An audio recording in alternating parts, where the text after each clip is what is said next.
नमस्कार, मी रेश्मा साळुंखे। बुलेटिनच्या सुरुवातीला बातमी अर्थातच कर्नाटकातून, कारण अनेक दिवसांच्या महाभारतानंतर अखेर कर्नाटकातल्या नाट्यावरती पडदा पडलाय। ऑपरेशन कमळ यशस्वी झालं असून कुमारस्वामींचं सरकार कोसळलंय।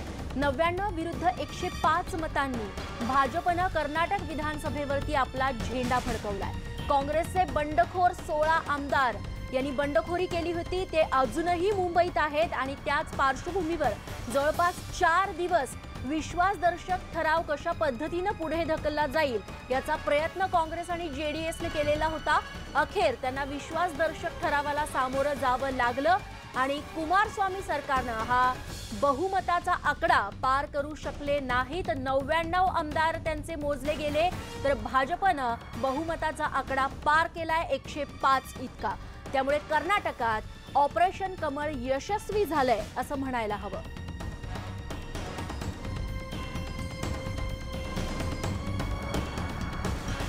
पंधरा दिवसांपेक्षाही जास्त काळापासून कर्नाटकात हे सगळं नाट्य सुरू झालेलं आहे। काँग्रेस जेडीएसचं सरकार आहे कर्नाटकमध्ये आणि त्याच सत्तेतल्या 15 आमदारांनी बंडखोरी करत राजीनामा सोपवलेला होता आणि हे सगळे बंडखोर आमदार मुंबईत गेले कित्येक दिवस वास्तव्याला आहेत। संदीप राजगोळकर आमचे प्रतिनिधी आता आपल्या सोबत आहेत। तर संदीप, आता नेमकं काय काय घडतंय? आता खरं तर कुमारस्वामी यांनी गव्हर्नर जे आहेत राज्यपाल वजुभाई वाला त्यांची वेळ मागितलेली आहे। कदाचित पुढच्या काही मिनिटांमध्ये कुमारस्वामी हे राजभवनात पोहोचू शकतात आणि तिथं वजुभाई वाला यांची भेट घेऊ शकतात आणि राजीनामा सादर करू शकतात, कारण पूर्णपणे कुमारस्वामी सरकार हे कोसळलेलं आहे आता। आणि दुसरीकडे मात्र भाजपच्या गोटातून अशी बातमी आपल्याला समजते की येडियुरप्पा हे पुढच्या काही वेळामध्ये म्हणजे कदाचित कुमारस्वामी येऊन गेल्यानंतर ते जातील, मात्र त्यावेळेला येडियुरप्पा हे राज्यपालांची भेट मागू शकतात आणि सत्ता स्थापनेचा दावा दाखल करू शकतात। निश्चित त्याच अनुषंगाने आता भाजपमध्ये आनंदाचं वातावरण असणार आहे साहजिक, कारण पुन्हा एक राज्य काबीज केलेलं आहे भाजपनं। भाजपच्या गोटातून काय काय प्रतिक्रिया येत आहेत या घडीला?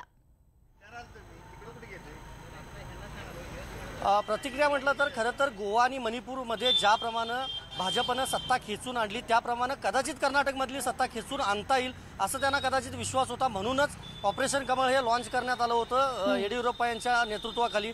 पण आपण बघतोय 8 ते 10 दिवस चांगलंच काँग्रेस जेडीएसनं टोलवलं होतं, त्यांना ठावठिकाणा लागू दिला नव्हता। मात्र सगळ्यात महत्त्वाची गोष्ट यामध्ये सांगायला लागेल की 15 आमदार जे होते बंडखोर आमदार, ते आमदार हे सरकार पाडण्याला कारणीभूत ठरले। आपल्याला माहिती आहे डीके शिवकुमार स्वतः मुंबईत गेले होते, पण एकही आमदार भेटायला तयार झाला नाही। त्यांना अखेर त्या हॉटेलचं बुकिंग देखील रद्द करायला लागलं होतं। पण संकटमोचक म्हणून डीके शिवकुमार यांना ओळखलं जातं, पण डीके शिवकुमार देखील कुमारस्वामी सरकार वाचवण्यामध्ये अपयशी ठरले। त्यामुळे कर्नाटकमधलं काँग्रेस जेडीएसचं 14 महिन्यांचं सरकार कोसळलेलं आहे आणि आता नवीन भाजपचं सरकार कदाचित लवकरच उदयाला येईल तिथं आणि येडियुरप्पा हे पुन्हा एकदा कर्नाटकचे मुख्यमंत्री असतील। निश्चित येडियुरप्पा यांच्या चेहऱ्यावरचा आनंद आपण बघितलेलाच आहे, कशा पद्धतीने ते विक्ट्री साईन आपल्याला दाखवत होते। मात्र येडियुरप्पा कधीपर्यंत सत्ता स्थापन करू शकतात? त्यांचे जे नवीन मंत्रिमंडळ असेल, शपथविधी त्यांचा होईल, त्याच्यामध्ये कुणाकुणाला स्थान दिलं जाईल याबद्दलची आखणी त्यांनी आधीपासूनच सुरू केली असेल। नक्कीच आपल्याला माहिती आहे ज्या वेळेला 14 महिन्यांपूर्वी निवडणुका झाल्या होत्या त्यावेळेला भाजपनं सत्ता स्थापनेचा पहिल्यांदा दावा केला होता आणि राज्यपाल वजुभाई वाला यांनी त्यांना निमंत्रण दिलं सत्ता स्थापनेचं। त्यानंतर त्यांनी मुख्यमंत्री पदाची शपथ देखील घेतली, पण अवघ्या 40 तासांमध्ये पुन्हा येडियुरप्पा सरकार तिथं कोसळलं होतं। आणि सगळ्यात महत्त्वाचं काँग्रेसने एक फॉर्म्युला खेळला की जेडीएसच्या जागा कमी असताना देखील मुख्यमंत्रीपदी कुमारस्वामींना बहाल केलं गेलं आणि काँग्रेस जेडीएस तिथं सत्तेवर आलं होतं।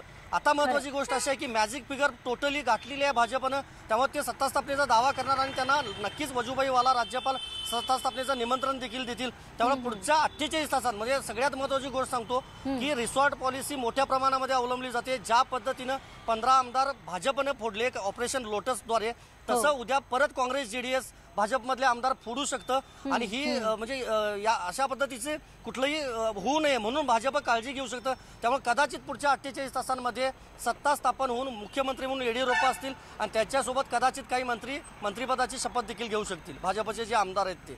निश्चित मात्र भाजपने चांगलाच वचपा काढलेला आहे कर्नाटकमध्ये आपण बघायला मिळतंय। सुरुवातीला येडियुरप्पा यांनी शपथविधीसाठी वगैरे प्रचंड घाई केली होती, सत्ता स्थापनेची खूप घाई झाली होती, मात्र ती घाई आता कुठेतरी इथे दिसणार नाही असं म्हणायला हवं, कारण का ऑपरेशन कमळ आता सक्सेसफुल झालंय।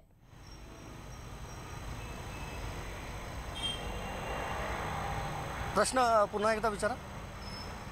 सत्ता स्थापनेसाठी सुरुवातीला जेव्हा कर्नाटकमध्ये सरकार आलं, भाजपनं सत्ता स्थापनेची घाई केली होती. येडियुरप्पा यांचा शपथविधी आटोपण्यात आलेला होता, घाई करण्यात आली होती. मात्र आता पुरेसा वेळ भाजप या ठिकाणी घेईल असं बघायला मिळतंय सत्ता स्थापनेसाठी. नाही, जरी राज्यपालांनी वेळ दिला तरी कुठल्याही पद्धतीनं भाजप तिथं धोका पत्करणार नाही असं मला तर वाटतं. कारण तसं बघायला गेलं तर जरी त्यांची संदीप, तुला थोडंसं थांबवतेय. भाजपचे नेते आणि खासदार रावसाहेब दानवे आता आपल्यासोबत आहेत. दानवेजी, खूप खूप अभिनंदन. अजून एक राज्य तुमच्या लिस्टमध्ये ऍड झालेलं आहे. पहिली काय प्रतिक्रिया आपली? मॅडम, मी आता खासदार नाही, मी आता केंद्रात मंत्री झालोय. निश्चित. कसं आहे की कर्नाटकाचं जे सरकार पडलं त्या ठिकाणी कलम 356चा वापर भाजपनं केला नाही. भाजपचं राज्य जरी केंद्रात असलं तरी केंद्रातलं सरकार कधी 356 कलमाचा वापर करणार नाही कर्नाटकाच्या संदर्भात. मुळामध्ये ही जी युती झाली ती अभद्र युती होती. इथं ना काँग्रेसचं सरकार होतं ना जनता दलाचं सरकार होतं. सगळेजण सगळेजण मिळून सगळेजण मिळून त्यांनी सरकार स्थापन केलं होतं. आणि काँग्रेसच्या आणि जनता दल आमदारांनी राजीनामे दिल्यामुळे ते सरकार पडलं. त्यामध्ये भाजपचा कुठल्याही प्रकारचा हात नाहीये. गोव्याच्या आमदारांनी राजीनामे दिले, कर्नाटकाच्या आमदारांनी राजीनामे दिले. कारण आहे की राष्ट्रीय अध्यक्षांनी ज्या देशाचा राजीनामा दिला तर त्या पक्षाचे कार्यकर्ते सैराभर होणं साहजिकच आहे. त्यामुळे गोंधळलेल्या परिस्थितीत राजीनामा दिला आणि त्यामुळे सरकार पडलं. भाजपचा तशी काही संबंध नाही. म्हणजे दानवेजी, कर्नाटकात जे काही मागचे 10, 15, 20 दिवस सुरू होतं, केंद्रातला कुठलाही नेता, कुठलाही मंत्री कर्नाटकातल्या राजकारणात लक्ष घालत नव्हता. आणि विरोधी पक्षाने आमच्यावर असे आरोप केले की केंद्र गप्प का. आम्ही जर बोललो असतो तर आमच्यावर आरोप झाले असते. त्यांच्या आमदारांनी राजीनामे दिल्यामुळे ते सरकार पडलंय. आमचा काही संबंध नाही आणि त्या ठिकाणी 356 कलमाचा वापर केला गेला नाही. त्यामुळे आमच्यावर आरोप करणं चुकीचं आहे. बरं, आम्ही सध्या कुठलेच आरोप करत नाहीये. फक्त एक गोष्ट जाणून घ्यायचंय की काँग्रेस जेडीएसचे जवळपास 15-16 आमदार फुटतात, ते राजीनामा देतात, तिथलं सरकार डळमळीत होतं, तरी सुद्धा केंद्रातलं कुणीही कर्नाटक राज्यामध्ये लक्ष घालत नाही. जिथे काही महिन्यांपूर्वी भाजपचं सरकार पाडून काँग्रेस जेडीएसचं स्वतःचं सरकार आणलेलं होतं, हे कसं काय पटेल? आरोप आम्ही काहीच करत नाही.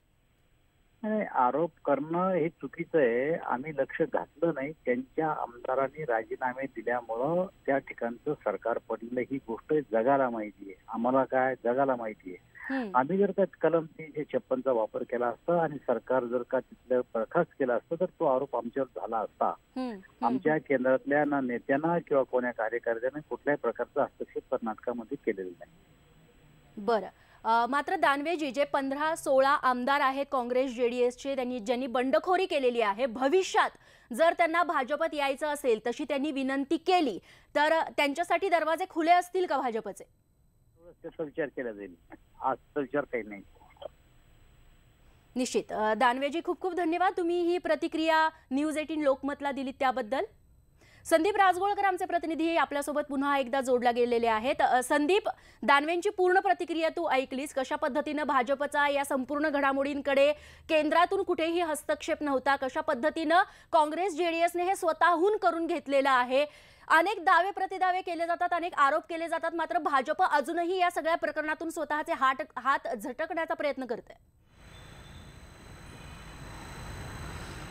बरोबर आहे रेश्मा. अगदी कदाचित जरी रावसाहेब दानवेंची ही जरी प्रतिक्रिया असली तरी मी एक महत्त्वाची बातमी सांगतो. जे 15 बंडखोर आमदार आहेत ते उद्या सकाळी बंगळुरूला रवाना होणार आहेत. रमेश जारकीहोळी यांच्याकडून असं स्पष्टीकरण देण्यात आलेलं आहे. महत्त्वाची गोष्ट म्हणजे गेल्या 15 दिवसांपासून हे सगळे आमदार मुंबईमध्ये तळ ठुकून होते, मात्र उद्या विशेष विमानानं हे सगळे आमदार बंगळुरूमध्ये दाखल होणार आहेत. आपल्याला माहिती आहे की काँग्रेस जेडीएसच्या नेत्यांनी खूप प्रयत्न केले होते मुंबईमधून त्यांना बेंगळुरूला नेण्यासाठी, मात्र रेनिन्सन हॉटेलमध्येच त्यांचा मुक्काम होता आणि त्यांनी शिर्डीमध्ये जाऊन दर्शन घेतलं. त्यानंतर कोल्हापूरमध्ये येऊन अंबाबाईचं दर्शन घेतलं, अशी देखील एक अफवा पसरली होती, मात्र ते शेवटी आलेच नाहीत. आपल्याला माहिती आहे मुंबईमध्ये जाऊन त्यांनी गणपतीचं देखील दर्शन घेतलं आणि सगळे म्हणजे आम्ही ट्रिपला आलो होतो, फिरायला आलो होतो असं त्यांनी सांगितलं होतं. पण उद्या सकाळी हे सगळे 15च्या 15 बंडखोर आमदार बंगळुरूमध्ये दाखल होणार आहेत. दुसरी महत्त्वाची गोष्ट म्हणजे संपूर्ण कर्नाटक राज्यामध्ये भाजपनं आता अक्षरशः सेलिब्रेशनला सुरुवात केली आहे. जल्लोष साजरा केला जातोय. जे मल्लापुरम भागामध्ये भाजपचं मुख्य कार्यालय आहे त्या कार्यालयाच्या समोर जवळपास 1,500 ते 2,000 हजारांच्या संख्येनं भाजपचे कार्यकर्ते आलेले आहेत, फटाक्यांची आतषबाजी त्या ठिकाणी केली जाते आणि ही आतषबाजी खरं तर मी 14 महिन्यांपूर्वी देखील रेश्मा पाहिली होती, ज्यावेळा तिथं वृत्तांकन करण्यासाठी गेलो होतो. ज्यावेळा येडियुरप्पा मुख्यमंत्री झाले होते त्यावेळेला देखील असंच वातावरण होतं आणि तेच वातावरण पुन्हा एकदा 14 महिन्यानंतर बंगळुरू शहरात आणि संपूर्ण कर्नाटक राज्यामध्ये पाहायला मिळतंय. रेश्मा, निश्चित संदीप, धन्यवाद हे सगळे तपशील आमच्यापर्यंत पोहोचवल्याबद्दल. तेव्हा